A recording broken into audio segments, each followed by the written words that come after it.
What is up, my friends? You are very welcome along to this Anfield Agenda news roundup. In the main, we're going to be focusing on Arne Slot's pre-Manchester City press conference. He has just conducted that. Little bit of a surprise to everybody, this one. Normally, weekend press conferences are done on a Friday, but Arne Slot has done it at 3 p.m. today, which also means our video with David Lynch will be pushed back to 10:30 tonight. So that one will be out then, so do keep an eye on it. So, ladies and gentlemen, over the course of the next few minutes, I'm going to go through the press conference, some funny quotes from last night, and a couple of other bits and pieces as well. You know we want to know your thoughts, so let us know in the comment section. Drop a like on the video if you enjoy it, and don't forget to hit that subscribe button. I will be back tonight as well at 8:45 with the Late Night Agenda, so hope to see you for that. So, there was a comment that caught my eye last night, because much like all of you guys and girls, I was trying to consume as much content as I could after that Real Madrid victory, and I came across an absolute gem of a comment in The Athletic that is just top banter. I can't say anything else about it. So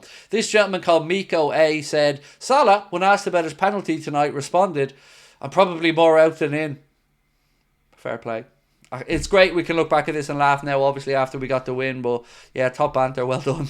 Next up, though, speaking of top banter, Andy Robertson was interviewed and asked about his giving away of the penalty, and his response was, well, typical Robbo.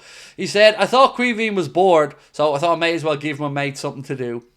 Just stop doing it, mate. No more. Nobody needs to be bored anymore, Robbo. You don't need to be giving away any more penalties. 2 in a row is more than enough, thanks, fella. So, yes, but well done to Queeveen as well last night on an incredible performance. So, there has been a bit of an exclusive doing the rounds that said Virgil van Dijk is staying with Liverpool, and we're trying to get more information on this. We think that there is substance to it, so I think you can get a little bit excited about this. But tonight, we will go through it in more detail, and of course, I'll be asking David Lynch about it. But good news on the horizon, it looks like. And this one, I think we can put some credibility in, so watch this space. Cody Gakpo last night. Well, I don't know if he was firing shots here at Jude Bellingham. I'll leave that for you to decide. But he did post a picture of him beside Jude Bellingham on the pitch. Bellingham 5 shirt and a Gakpo 18 shirt. And this is what he posted. God opposes the proud, but shows favour to the humble. Now, the one question I do have there for Cody is, why are you using the American spelling of favour? Come on now. You need to throw the U in there, Cody. It's Favou. But either way, you decide. Was that a dig at Bellingham? I don't know. Not for me to say. Mike Keegan has been writing, and he said fans of Manchester United, Everton, Liverpool and Manchester City will join forces to protest against rising ticket prices at Old Trafford at Anfield this weekend. Good. I'm always glad to see fans speak up against ticket prices. I heard that the Manchester City lot are coming in the Fiesta, whereas Manchester United fans and Liverpool fans will be on coaches, you know, because there's so many of them. Look, I can't help but take these sly digs. But yeah, it is good. I'm always happy to see fans standing up against ticket price increases. And if we can come together to do these things and push aside our, you know, tendencies to want the other teams to fail miserably, that's always a good thing, like I say many times on the channel. So, Arne Slot's press conference. I mentioned the last time that happened, and this time was when Jurgen announced his departure the next day. I don't think we need to worry about that. But why is it there seems to be more non-Liverpool pundits sticking up for Salah than our own former pundits? And yes, I am very much talking to you, Jamie Carragher, on this one. So Gary Neville has finally said something out of his mouth that I can get behind.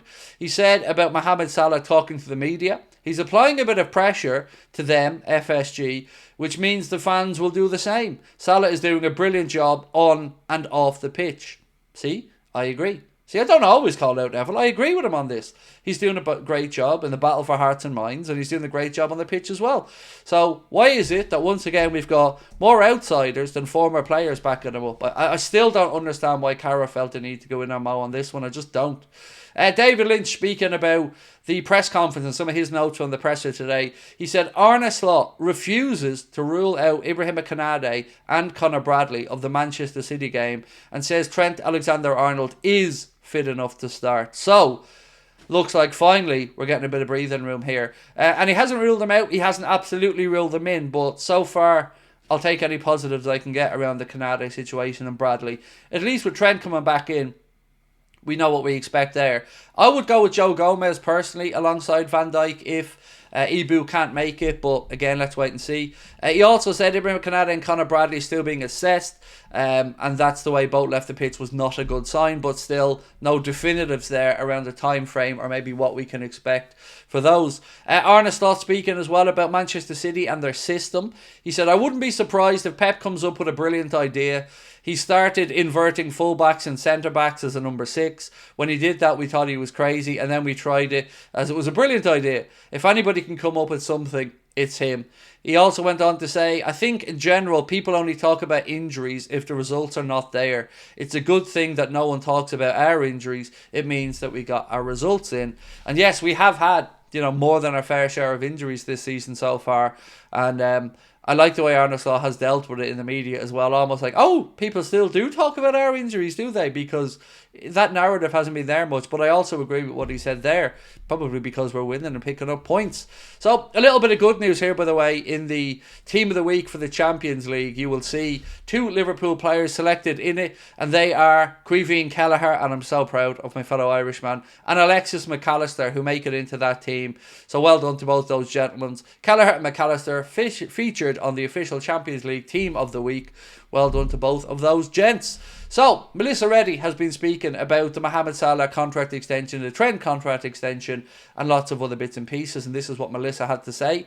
There will be the weighing up of what to throw at Trent Alexander-Arnold, chiefly the kitchen sink, for him to delay the desire to join Real Madrid, sign an extension, and fetch a head-spinning sum if he does leave for Madrid.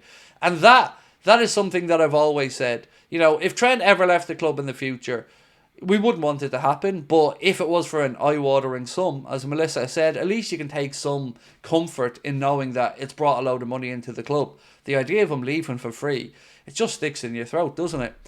Also for Melissa Reddy, said Liverpool have yet to make an offer they feel Mo Salah would consider or even just slightly amend. There's plenty of ground separating Salah's expectations and their allowance, and we do of course hope that we can find this common ground.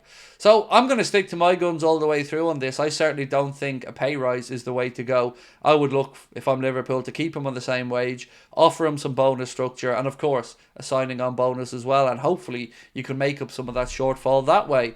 Also for Melissa Reddy, she said Liverpool have the gigantic problem of VVD and Trent Alexander-Arnold being out of contract this summer too, and while the latter has the ace of Real Madrid's interest, sources maintain negotiations around Salah are the most complex given his worth. And she finishes up by saying Salah's ideal scenario is to continue firing Liverpool to silverware. Will they make him an offer that makes that a reality? Well, I hope that they do. I think the best outcome in all of this for everyone is Salah to stay. Salah is not going to find the same love elsewhere. He's not going to enjoy his football as much elsewhere. He's going to have the chance to continue to break records. So look, I know we're all tired of talking about this, but hopefully common sense prevails and they can meet in the middle and we can get this sorted out. So my friends, that is pretty much it from the press conference from today. I will be back tonight, 8:45 with the Late Night Agenda. I'm recording with David Lynch at 7. That video is going to come out straight after the Late Night Agenda tonight at 10:30. Until then, have yourselves a wonderful day. To everybody watching from the United States, happy Thanksgiving to you all as well. And yeah, looking forward to your comments. Much love even. Yeah, there you go. Much love. Talk to you soon. Bye-bye.